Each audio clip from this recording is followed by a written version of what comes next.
안녕하십니까. 저는 그 윤리 교과를 담당하는 교사 권우석이라고 합니다. 아까 전에 이지혜 연사님께서 영어로 좀 해주셔서 저도 나름대로 좀 이해를 하려고 노력했으나 그래서 떨어질 낙을 주제로 하셨던 것 같아요. 근데 저는 그 즐거울 낙을 주제로 해서 여러분들한테 일단 말씀을 드리고자 합니다. 그리고 그 전에 앞서서 선생님이 작년에 어떤 학교에 근무하면서 되게 좀 눈에 띄는 동아리가 있었습니다. 되게 뭐 일사불란하게 움직이고 이렇게 교내 되게 좀 광고도 많이 하던 빨간 로고가 있는 그 동아리인데 그래서 저는 이 동아리의 어떤 활동의 의미를 그 무엇보다도 이제 요즘에 좀 많이 회자가 되고 있는 말인데 집단지성이라고, 그래서 여러 사람들의 이야기를 들으면서 나와 다른 사람의 생각을 또 이해하게 되고 또 자기 좀 폭이 좀 제한되었던 것을 넓히는 좋은 계기가 되었으면 합니다. 제가 말씀드릴 쾌락인데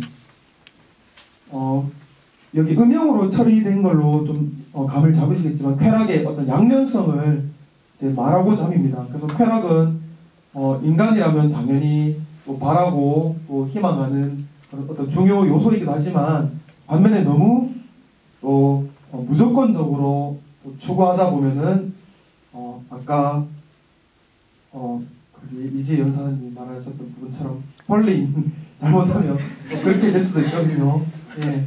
그래서 그거에 대해서 말씀드리려고 하는데, 자, 여기 나와 있는 세 가지 사진들은 그 세계 7대 불가 사이 이제 나와 있는 그 내용들인데, 제일 왼쪽부터 이집트 피라미드가 되겠고, 가운데가 메소포타미아 문명에서 이제 만들었던 이제 바빌로니아 궁전이고, 제일 오른쪽이 그 로마의 콜로세움이라는 그 어떤 원형 경기장이 되겠습니다. 그래서 마르티알리스라는 사람의 시인데 제가 결국 여기서 말씀드리고자 하는 콜로세움이 이유가 되는데, 이집트인들아 피라미드를 자랑하지 말라, 아시리아인들아 바빌론을 입에 담지 말라, 황제의 새 경기장 앞에서 그것들이 설 자리는 없을 것이다. 그러니까 또 이 중에서도 또 베스트고 베스트로 가장 어떤 사람들의 욕망이나 또 쾌락의 추구가 가장 극에 달했던 것이 가장 오른쪽에 있는 로마의 콜로세움이라는 것입니다. 여러분이 아마 그 영화 같은 데서 아마 글래디에이터 또는 스파르타쿠스라는 또 미국 드라마가 19세라서 사람 많이 없기 싶은데 사실 저도 못 봤습니다. 근데 그곳에서 어떤 검투사들의 어떤 좀 잔인한 경기 장면 어떻게 한 번쯤 접한 적이 있을 겁니다. 그래서 이제 왼쪽이 이 그림이 이제 고대 로마의 원형 경기장의 모습인데요. 그래서 저기서 이제 시합을 벌인 사람들은 어떤 외국에서 노예로 잡혀온 사람들이나 또는 죄수 중에서 이제 사형에 위기에 처한 사람들이 이제 로마 황제가 보는 앞에서 정말 이제 좀 철퇴라든지 또는 도끼라든지 잔인한 무기를 들고 실제로 서바이벌 살아남는 이제 경기를 하는 겁니다. 근데 여기도 보시면 이제 사자도 이렇게 왔다 갔다 해요, 맨수들로. 그래서 어떤 장면이 펼쳐지냐면은 왕하고 귀족들이 위에서 이제 닭다리를 뜯고 술을 마시면서 그걸 막 웃으면서 막 지켜봐요. 그러다가 이제 한 검투사가 다른 검투사를 찌르려고 하면 막 다익 하면서 이제 막 이렇게 손가락을 막 밑으로 하거든요. 그러면 이제 왁 하면서 이제 그런 피해 그런 걸 즐기는 거예요. 예. 그러니까 그런데 이런 로마가 여러분이 또 들어봤겠지만 또 이제 멸망했습니다. 그 사람들이 로마의 멸망 이유를 여러 가지를 꼽고 있는데 그 중에 가장 큰 이유 중에 하나가 바로 지나친 쾌락의 추구라고 보면 되겠습니다. 그러니까 어떤 쾌락의 어떤 양면성을 볼 수 있죠. 자, 대표곡 사뿐사뿐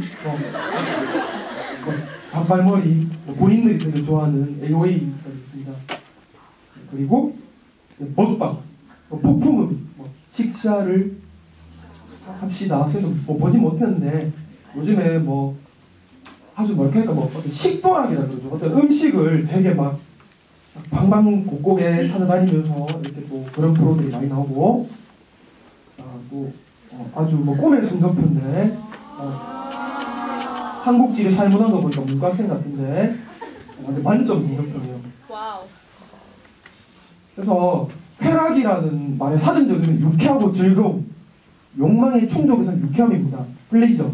근데 사실 쾌락 자체는 어떤 긍정적인 의미, 부정적인 의미를 어떤 일방적으로 담고 있는 것은 아닙니다. 그러니까 사실 가치 중립적인 말인데요. 제가 오늘 말씀드리고자 할 것은 이 쾌락을 추구할 때 좀 유의할 점이 있다고 봅니다.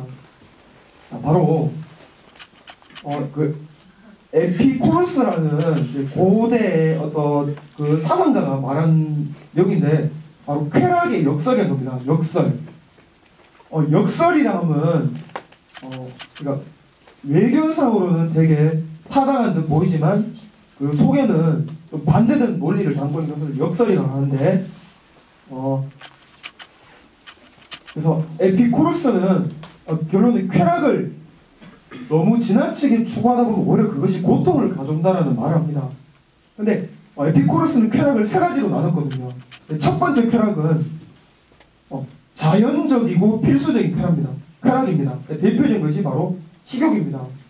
그래서 우리들이 어떤 음식에 대한 아주 과도한 폭식 이런 게 아니라면은 어떤 자연스러운 배고픔에서 오는 어떤 식욕은 자연스럽고 필수적인 욕망이라는 거죠. 이 장면이 의미하는 게 설마 있는데 회사 학생들이 이렇게 글을 적어주니까 이걸 잘 찾아 센스 있게 잘 어떤 친구인지 모르겠네. 의미하는데 유추해 보면 되겠습니다. 참 제가 빠뜨렸는데 성욕은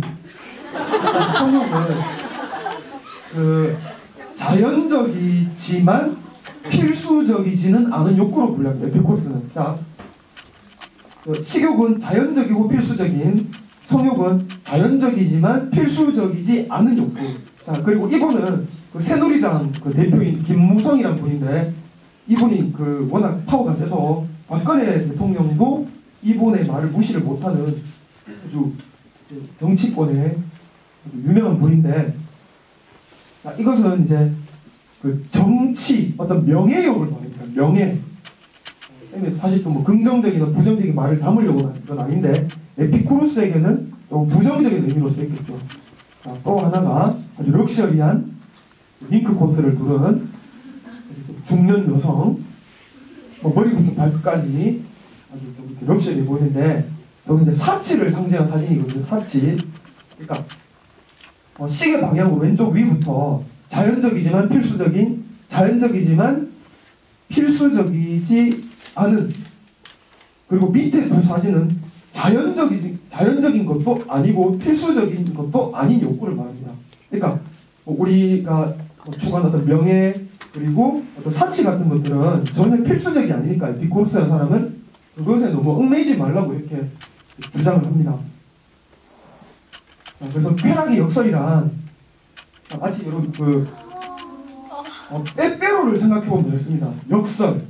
그러니까 빼빼로를 잡고 먹을 때 아마 저거 스낵 밑에 나무 색깔인 부분을 비스킷 같은 부분을 잡고 먹죠. 혹시 거꾸로 먹는 사람 있습니까? 초코 부분을 잡고 먹는 친구가 있는지 모르겠는데 그렇게는 안 할 겁니다. 그러니까 무슨 말이냐면은 처음에 한 입 초코 부분을 베어 물었을 때 그때 쾌락이 제일 큽니다. 가장 기대가 되고 달콤하고 맛있거든요. 근데 한 입씩 먹어가면서 만약에 빼빼로가 아주 길다고 가정한다면 10m 정도 된다 가정하면 그러니까 먹어갈수록 점점 더 배는 과도하게 불러오고 또 끝으로 갈수록 초코가 아니라 또 무미건조한 맛이 있는 부분이 나오니까 오히려 쾌락은 더 떨어질 것입니다. 그래서 마지막 장면인데 에피쿠로스는 육체적 쾌락, 아까 전에 언급한 필수적이지도 않고 자연적이지도 않은 쾌락을 추구하면 언젠가는 역설 현상에 빠져서 오히려 고통에 빠진답니다. 선생님 동생이 얼마 전에 강원랜드를 갔다 왔거든요. 폰을 내려고 하는데 근데 알고 보니까 그 직장에서 이렇게 그 윗분들이 데리고 간다 하는데 직원들 단합한다고 강원랜드가 뭐냐면 이제 강원도에 그 도박 유명한 카지노가 있습니다. 근데 그 도박장 앞에 가면 전당포가 그렇게 많대요. 왜냐? 도박에서 돈을 잃은 분들이 그날 바로 결혼 반지로 맡기고 타고 온 차도 이렇게 해서 바로 돈을 빌려서 다시 한판 하는 거죠. 그러니까 이제 그런 비자연적인 쾌락들은 결국 역설 현상에 빠진다. 반면 정신적인 쾌락은 꾸준히 간다. 우정, 친구의 우정, 또 어떤 사랑, 어떤 또 같이 또 함께 하고자 하는 마음 이런 것들은 오래 가니까 에피쿠로스는 이제 그 정신적인 쾌락을 추구한 것이 사람이 장기적으로 봤을 때 행복하다고 말한 것 같습니다. 그래서 여러분들은 충분히 능력 있는 친구들이니까 혹시나 나중에 좀 성공하게 된다면은 에피쿠로스가 말한 것처럼 이렇게 혹시 강원랜드에 가거나 또는 어떤 아주 지나친 불필요한 쾌락에 빠지지 말고 이렇게 적절한 이렇게 정신적인 쾌락을 추구하고 물론 쌤도 잘 안 되지만서도 그러면서 다른 사람들도 한번 돌아보는 그런 삶을 산다면은 아주 더 행복해지지 않을까 생각합니다. 선생님 준비를 거의 못해가지고 되게 미안하고 이렇게 마치도록 하겠습니다.